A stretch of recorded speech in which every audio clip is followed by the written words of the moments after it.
You are listening to part 36 of our series, 7 Medicines, The Wise Woman Way with Susan Weed at Time Monk Radio. Hello, Susan. Welcome back to Time Monk Radio. Hi, Gemini. I'm so glad that your grandma had her DO.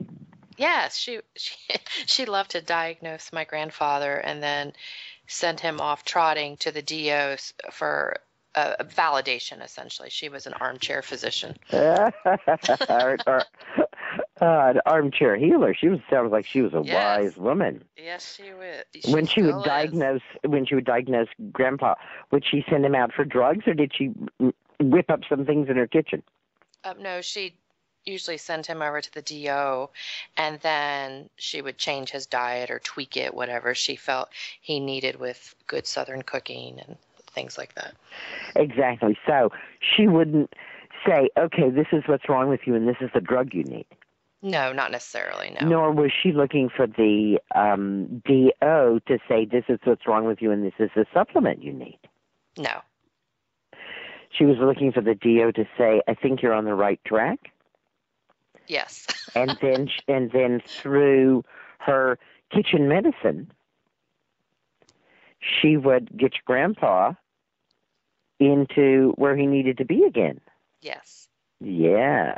Yeah, and Grandpa's 92, so... 92, and she's 86, you said? 87. They've got a rhythm going.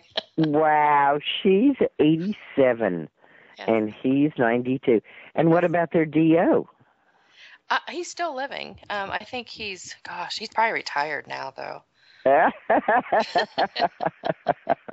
Who does she get her second opinion from these days? I have no idea. I remember my mom being so upset when her physician retired. I bet.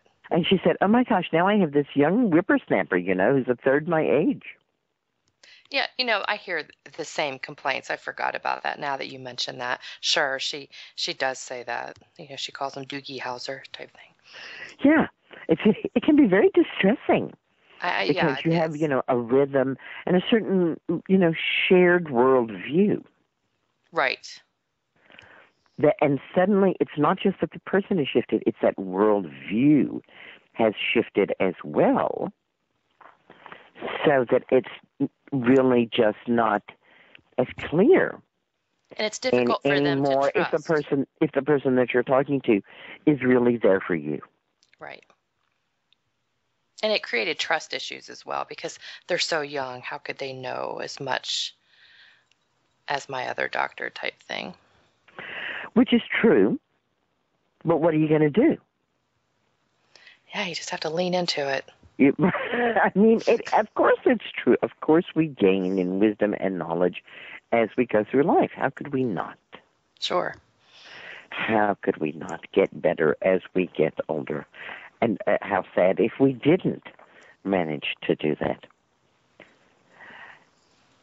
So this month we've been looking at alternative medicine.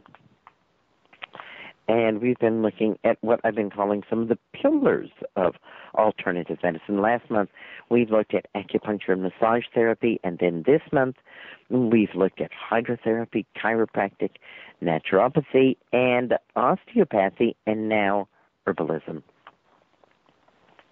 And these are primarily, if somebody says, I'm going to, get involved with alternative medicine, they are probably going to seek out somebody who does one of these techniques.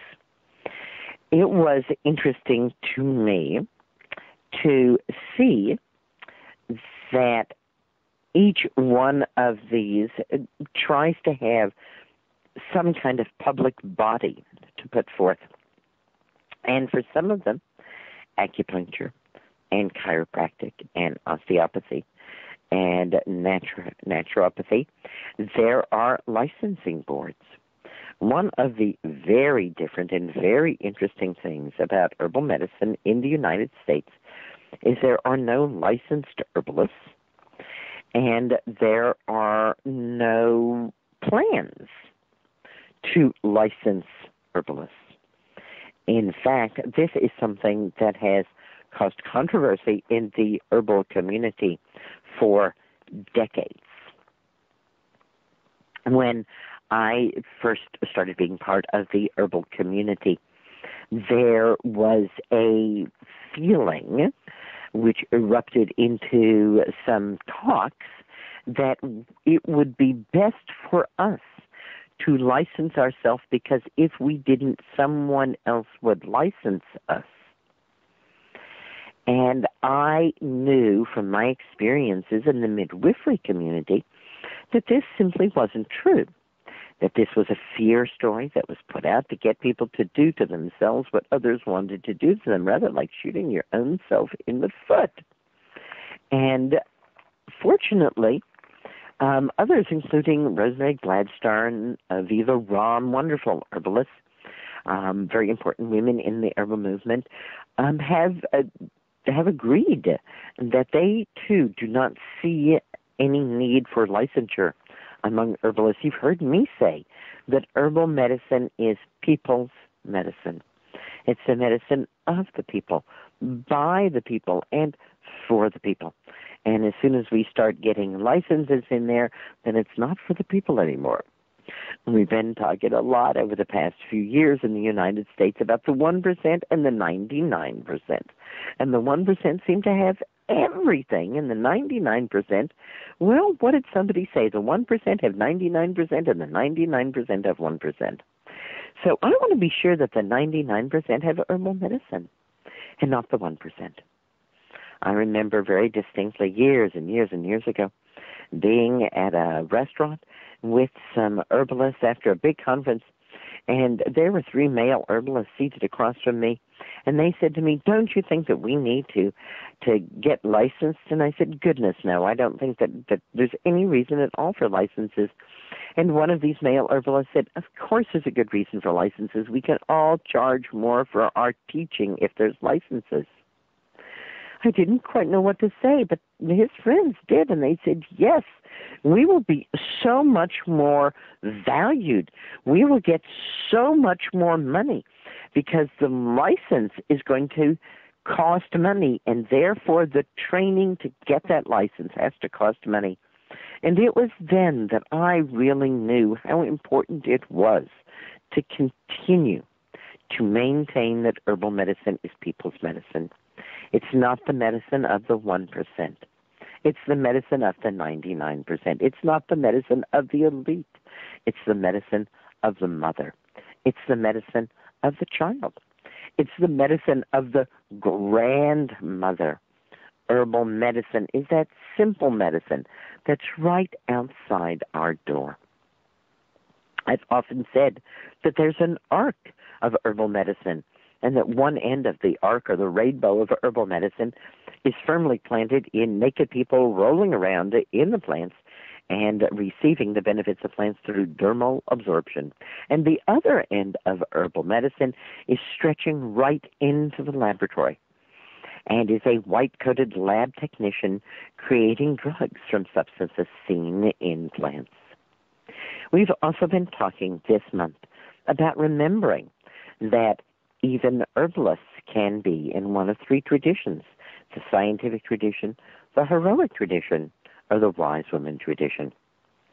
When we see standardized herbal supplements, we are looking at herbal medicine in the scientific tradition. In the scientific tradition, there's an active ingredient in the plant.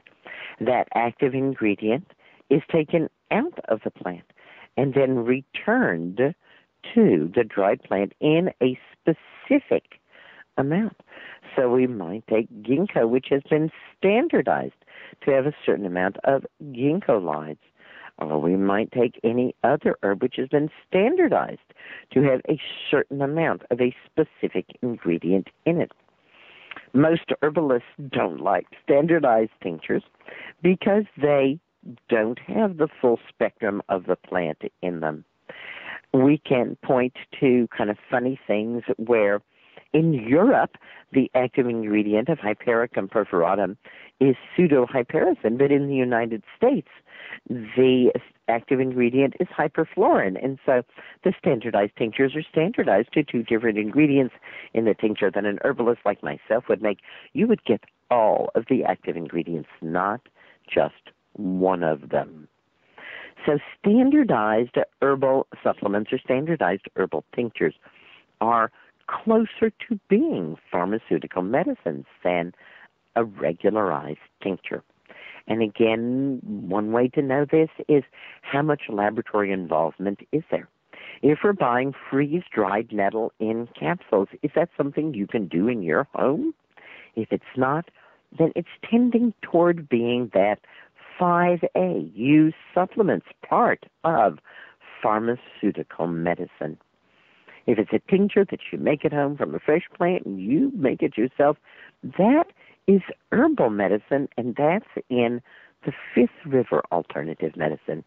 But once we start making them standardized, once we start drying them, powdering them, and putting them in capsules, then we are doing our best to turn our herbs into drugs. And so we have to put them in that category of pharmaceutical medicine and not see them anymore as safe as alternative medicine. There's a difference between a cup of herbal tea and an herb in a capsule. When we take herbs in capsules, our bodies haven't had an opportunity to get prepared for what's in the capsule. Well, of course, this is how we have to take drugs. We don't want our bodies prepared for what the drug is, because if our body's prepared for the drug, that means it's going to digest it and get it out of the bloodstream and get rid of it, because after all, drugs are poisons and our body wants to get rid of them. Herbs, however, aren't poisons, although they do contain poisons. So when we powder an herb and put it in a capsule and then swallow it, when it finally breaks open in the stomach or the small intestine, we don't really know how to handle it. And so the body preferentially looks for the threat. Where's the poison? And draws that out. This then can cause liver damage or kidney damage. We see this over and over again, that when we take an herb, we powder it, we put it in a capsule, that we have created more danger. We may have made the herb easier to take, but we've made it look more like a drug, and that should cue us into the fact that it's going to be acting more like a drug as well. Essential oils are another herbal drug, and they are made exactly as any drug is made from a plant. Part of the plant is extracted. That would be, if we're making a standardized tincture, that would be the active ingredients are extracted from the plant. In the case of an essential oil, the volatile oils are extracted from the plant. Because what we want from the plant usually does not constitute very much of the plant at all.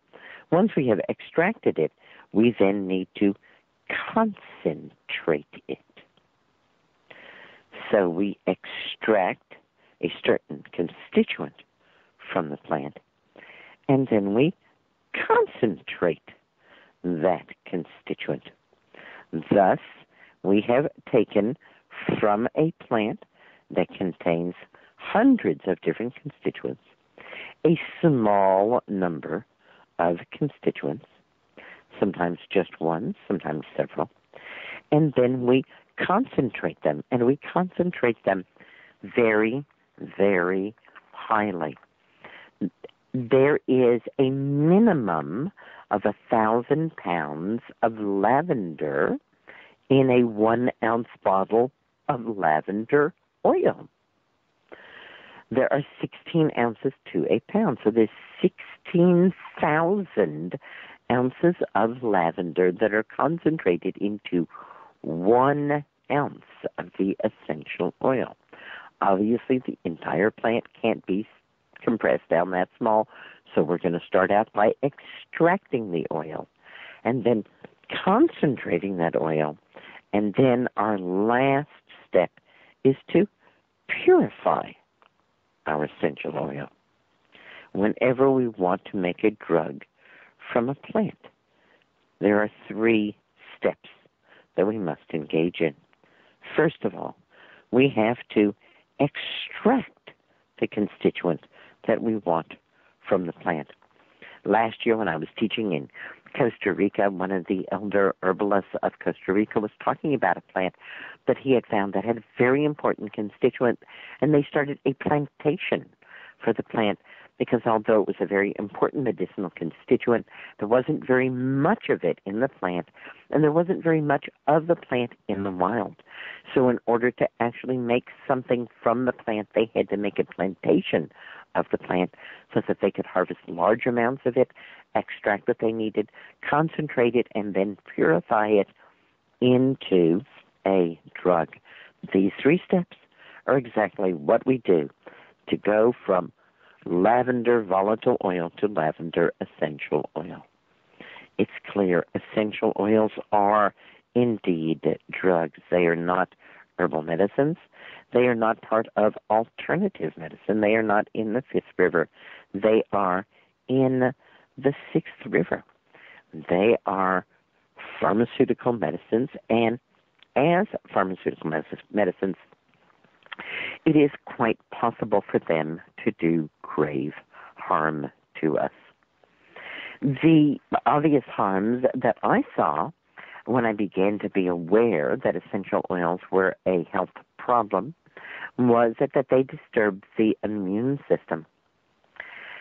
I wasn't exactly sure what the mechanism of this was, but I could see the massage therapists and people who made soap and other people who worked around essential oils quite a bit were having major problems with their immune systems. I then began to read about essential oils, and it became pretty clear that essential oils are endocrine disruptors. In other words, they are hormone mimics in the body, in the same way that industrial chemicals cause the mimicking, especially of estrogen-like compounds in our bodies. The essential oils cause the mimicking of the estrogen-like compounds in our bodies when we use essential oils, and thus disrupt the entire endocrine system. But lately, there has been even more news about what essential oils are doing, and it's even scarier than the kinds of things that I knew were happening. We can, after all, say, oh, yes, well, a great many things could actually, kind of impair the immune system. And I like essential oils, so why not just go ahead and do it? And, well, I'm pretty careful about plastic in my life, so what if there's a little, hormone disruption from the essential oil that I'm using? It's not that much. These are the kinds of things that I've heard people say. But late research, just breaking research, here toward the end of 2015 has found that the use of essential oils, whether we breathe them in, put them on our skin, or use them in hygienic products, is that they actually damage the mitochondria and can create changes in the cellular membranes of all cells in our body. Mitochondria, remember, are the powerhouses of energy of our bodies. I like to think of them as little plants that came to live with us. Perhaps a truer representation would be that they are bacteria that have come to live with us, but I think of them as little blue-green bacteria, and so little plants there. So we certainly don't want essential oils harming our mitochondria, because that means that they actually harm the very essence of our energy and the very essence of our life. Herbalism, herbal medicine. Not everything that's made from a plant is in alternative medicine. Standardized supplements are more like pharmaceutical drugs. Essential oils are even more like pharmaceutical drugs. If what we're talking about when we introduce people to alternative medicine is giving them pills, then we're not really giving them an alternative. We're still working with their worldview that there's a magic pill out there somewhere that is going to save the day. I'm somewhat surprised to see when I go into stores that there's still lots and lots of herbs and pills for sale out there. I'm somewhat surprised to see in the physician's desk reference the pictures of the herbs as taken are not pictures of the plants or the plant part, but they are pictures of pills. Herbal medicine is different than pharmaceutical medicine in that the herbs aren't taken in pills. They're taken in teas. They're taken in tinctures. They're taken in ways that help us think more about food and less about drugs. There are over 10,000 plants that are used worldwide as herbal medicine. We've talked about one extreme, and that is the use of essential oils or extracting particularly active constituents and making a standardized tincture. But we can also look the other way round and look at flower essences. We already talked about flower essences when we were talking about mind medicine. And I like to think of these as somewhat bracketing herbal medicine. So we have herbal medicine, the medicine of the people. In the middle there, we are picking plants. We are using plants. We are putting them in our salad. We are making poultices. We are drying them for teas and infusions. We are making honeys and vinegars and oils with the plants. This is people's medicine. And on one side are those white-coated lab technicians who are making standardized tincture, who are making essential oils, and who are making drugs, many of which are still based on plants. On the other side is the homeopath who is diluting the mother tincture of the herb and making it stronger by diluting it, and the flower essence practitioner. Is homeopathy mind medicine, or is homeopathy alternative medicine? I put it in with mind medicine. Mind medicine is also called energy medicine, and certainly the homeopathic remedies focus more on the energy of the plant rather than the actual substance of the plant. So at one extreme, we have the active constituents taken out so that we get a standardized tincture, and at the other extreme, we have the herb so attenuated that there is not a single molecule of it left. Flower essences are a rather delightful form of mind medicine, and that people look at the flowers and allow their imaginations free rein. And then they create wonderful stories about the flowers. I've rarely seen them to have anything whatsoever to do with the actual plant themselves or what the plant is going out on about, but they are delightful stories, and to me, they talk about the great imaginative fertility of our human minds, that we can make up such amazing things.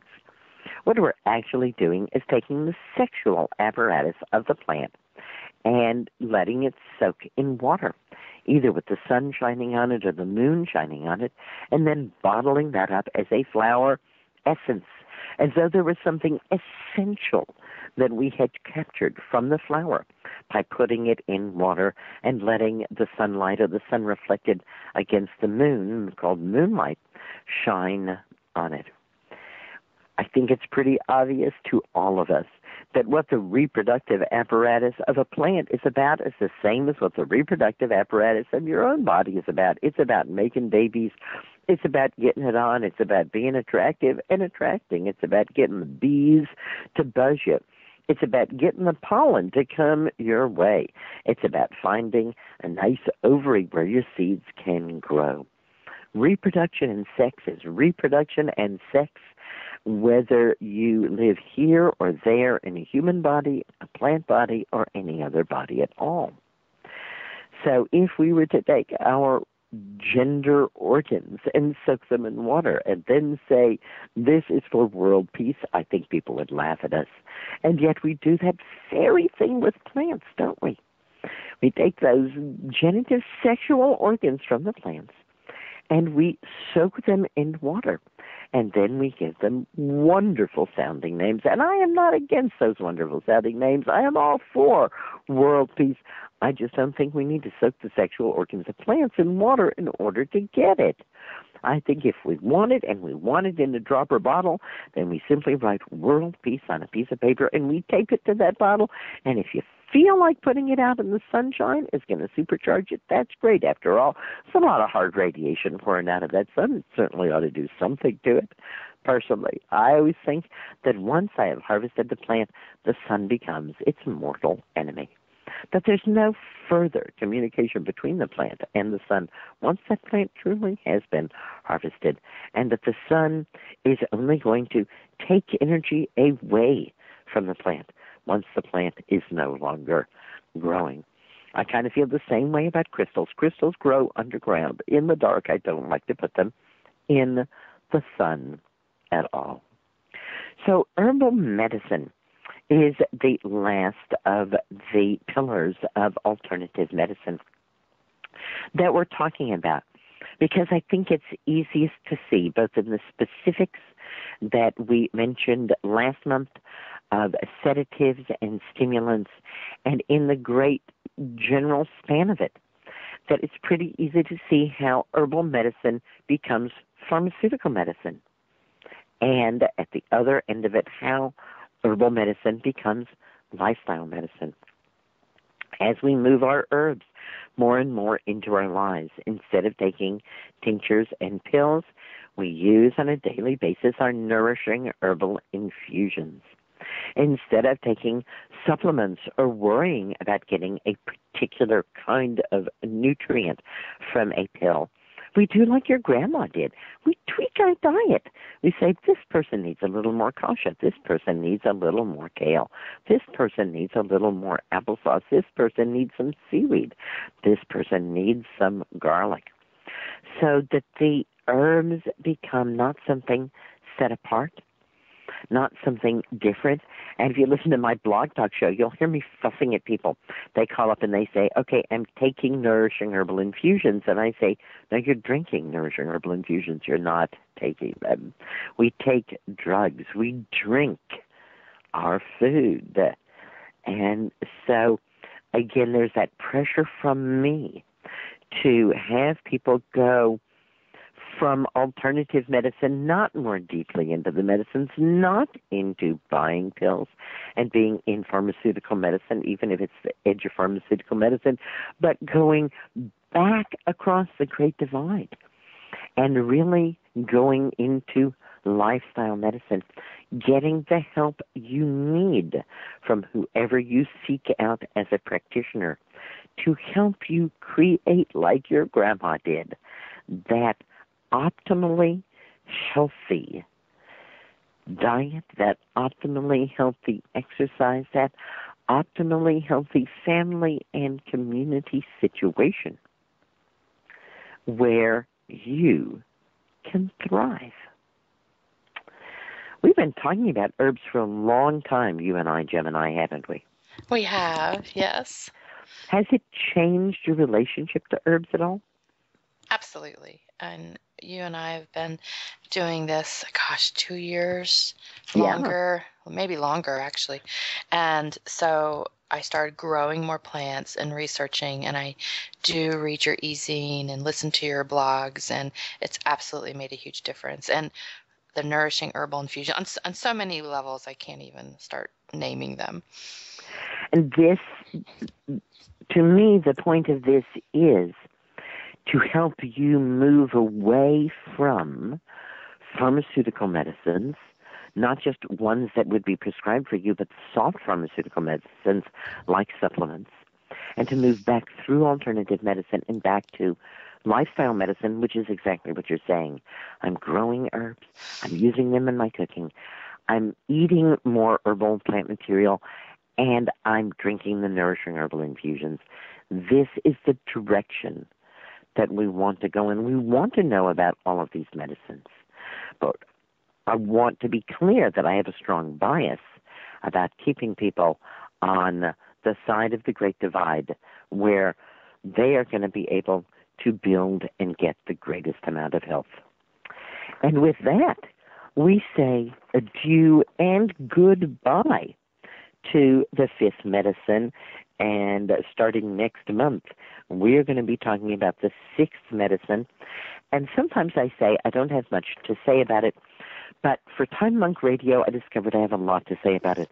We're going to be looking at the problems with antibiotics, herbal antibiotics, vaccines and viruses and herbal antivirals, problems with painkillers and antihistamines, and herbal painkillers and antihistamines, problems with blood pressure drugs and herbs that lower blood pressure, problems with anti-cholesterol drugs and herbal interventions for cholesterol, problems with sedative drugs and herbs that can induce sleep, and problems with drugs for anxiety and depression and herbs that counter anxiety and depression.